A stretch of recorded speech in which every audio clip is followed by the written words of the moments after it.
इस बीच जो खबर है वो अपने दर्शकों को बताया कि आतंकी हमले पर सूत्रों के हवाले से जो जानकारी मिल रही है कि आतंकी आसिफ आदिल से जुड़ी ये खबर है। पाक आतंकियों के लिए आसिफ और आदिल ने रेकी की थी और आतंकी अली के लिए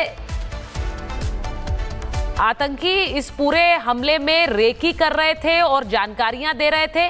आतंकी हाशिम और अली की पीओके में ट्रेनिंग भी हुई थी, यह भी बताया जा रहा है। हमास ने दोनों आतंकियों को यह ट्रेनिंग दी थी। अब ये आतंकियों को ट्रेनिंग देने वाला हमास और हमास ने इन दोनों को ट्रेनिंग दी और उसके बाद पीओके में इनकी ट्रेनिंग हुई। ये अपने आप में जानकारियां जो अब निकल कर आ रही हैं, ये जांच एजेंसियां क्योंकि तत्पर हैं और अपने काम में लगी हुई हैं। अब बहुत से इनपुट्स धीरे धीरे करके आएंगे। विवेक के पास एक बार जाएंगे। विवेक, श्रीनगर में आतंकी का घर जहां ध्वस्त हुआ है, बताया जा रहा है कि जो पहले इंफॉर्मेशन थी कि हमास के आतंकियों के साथ लश्कर संपर्क में रहा, अब इन आतंकियों को भी हमास ने ट्रेनिंग दी, ये खबर आ रही।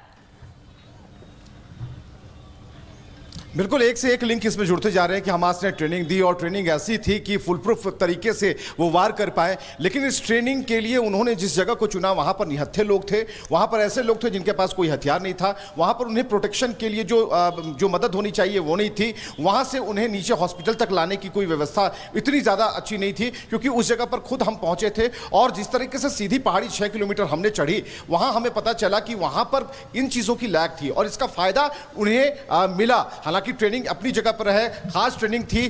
ट्रेनिंग इस बात को लेकर थी कि वो अंदर आए और अपने जो अंजाम को अंजाम दें उस पूरी घटना को, और उसके बाद आराम से निकलकर चलते बने और जाकर उन जंगलों में कहीं भी छुप जाएं। लेकिन इस वक्त जो हम मौजूद हैं उस जगह की तस्वीरें दिखाते हैं। ये अनंतनाग मेडिकल कॉलेज है, जीएमसी है, गवर्नमेंट मेडिकल कॉलेज है और यहाँ पर लोगों की चहलकदमी आम दिनों की तरह होती है। जो बीमार लोग होते हैं यहाँ पर आते हैं, इलाज कराते हैं। अभी हम हॉस्पिटल सुपरिटेंडेंट के पास भी हमने पूछने की कोशिश की और हम ये जानने की कोशिश कर रहे थे उनसे कि क्या यहाँ पर तकरीबन 11:30 बजे राहुल गांधी यहां पर पहुंचने वाले थे, तो अभी तक कोई गहमा गहमी यहां पर नहीं लगती। दूसरा सवाल उनसे हमने ये पूछा कि जो लोग घायल हैं क्या अभी तक उन्हें डिस्चार्ज किया गया है, तो उनका जवाब था कि यहां से डिस्चार्ज उन्हें कर दिया गया है। यानी यहां पर कोई भी व्यक्ति ऐसा नहीं है जो उस घटना में घायल है और अभी इस हॉस्पिटल में है। तो एक अहम जानकारी तो यह है कि डिस्चार्ज हो चुके हैं और दूसरी जो अहम जानकारी इस बात को लेकर है कि यहां पर राहुल गांधी आने वाले थे, तो ऐसी अभी गहमा गहमी नहीं है क्योंकि अभी 12 बजने वाले हैं और 11:30 बजे का जो समय था वो मुकर्रर था। तो कुल मिलाकर जो अभी स्थिति जो है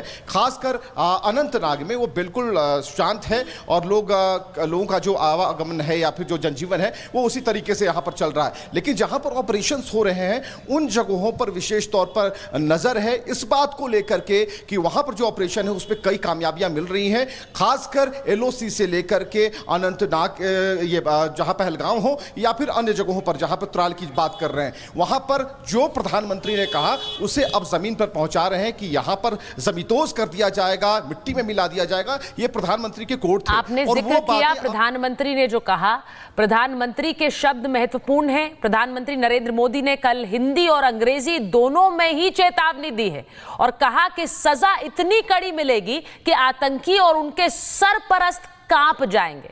प्रधानमंत्री नरेंद्र मोदी के ऐलान के 24 घंटे के भीतर ही एक्शन भी शुरू हो चुका है।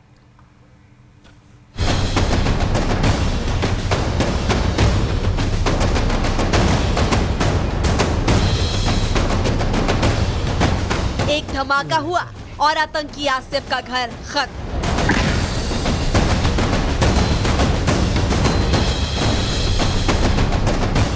अभी तो ये सिर्फ शुरुआत है। आतंकी देखते रह जाएंगे कि आगे आगे होता है क्या।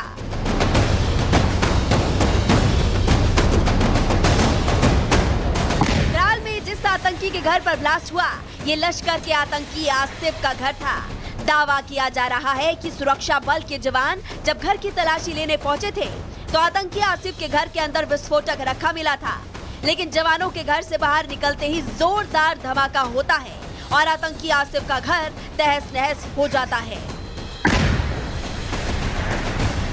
आसिफ शेख के घर पे इस वक्त मेरी मौजूदगी है और आप देखेंगे पूरा घर जो है वो मलबे में तब्दील हो चुका है। ये पूरा स्ट्रक्चर जो है वो बना हुआ था और आप देखेंगे कि ब्लास्ट इतनी जोरदार था कि आसपास की जो इमारतें हैं उनके भी कांच आपको यहाँ पर टूटे हुए नजर आएंगे। हालांकि सुबह जब सर्च ऑपरेशन यहाँ पर चलाया गया, क्योंकि आतंकी आसिफ शेख का घर ये बताया जा रहा है, आतंकी आसिफ शेख वही है जिसने आतंकी वारदात को अंजाम दिया, 26 टूरिस्टों की जान ली, लेकिन उसके बाद उसके स्केच जारी किए गए। सुरक्षा एजेंसी जब देर रात यहाँ पर पहुंचती है तो पूरे इलाके को कॉर्डन ऑफ किया गया और आप देखेंगे कि जब सुरक्षा एजेंसी इस घर के अंदर दाखिल हुई तो कमरे के अंदर से एक ब्लैक बॉक्स मिला। उस बॉक्स के अंदर से कुछ तारें निकल रही थी और जब उस बॉक्स को खोला गया तो आईईडी उसके अंदर था, जिसको डिफ्यूज फिर जो फोर्सेस थी उन्होंने किया और डिफ्यूज करने के बाद की तस्वीर आप देखेंगे कि इतनी जोरदार ब्लास्ट हुआ कि आसिफ शेख का जो पूरा घर है वो यहाँ पर मलबे में तब्दील हो गया।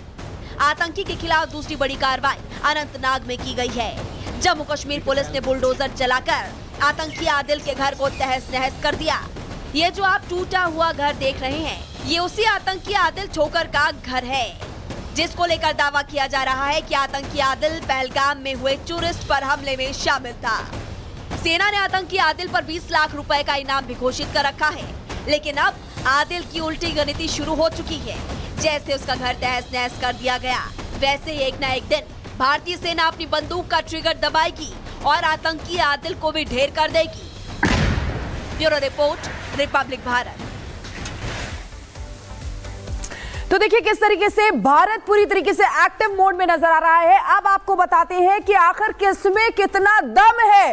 भारत की अगर बात करें तो देखिए, अगर एक्टिव सैनिक की बात करें तो 14,55,000 सैनिक भारत के पास है और पाकिस्तान की अगर बात करें तो कहीं आसपास भी नहीं है। 6.5 लाख एक्टिव सैनिक पाकिस्तान के पास है। वहीं भारत के पास अगर रिजर्व सैनिक की बात करें तो 11,55,000 सैनिक भारत के पास है। वहीं अगर पाकिस्तान की बात करें तो देखिए 5.5 लाख, यानी कि आसपास तो बहुत दूर की बात है, कहीं नहीं है पाकिस्तान सामने। पैरामिलिट्री फोर्सेस की अगर बात करें तो देखिए 25,27,000 पैरामिलिट्री हमारे पास है और वहीं पाकिस्तान की अगर बात करें तो देखिए 5 लाख है केवल। और बख्तरबंद वाहन की बात करें तो 1,15,000 बख्तरबंद वाहन भारत के पास है। वहीं अगर पाकिस्तान की बात करें तो देखिए केवल 50,523 बख्तरबंद वाहन पाकिस्तान के पास है। एयरक्राफ्ट्स की बात अब कर लेते हैं। भारत के पास 2,229 एयरक्राफ्ट्स है। वहीं पाकिस्तान की अगर बात करें तो देखिए 1,399 एयरक्राफ्ट्स पाकिस्तान के पास है, यानी कि वायु सेना भी भारत की और भी ज्यादा सशक्त है।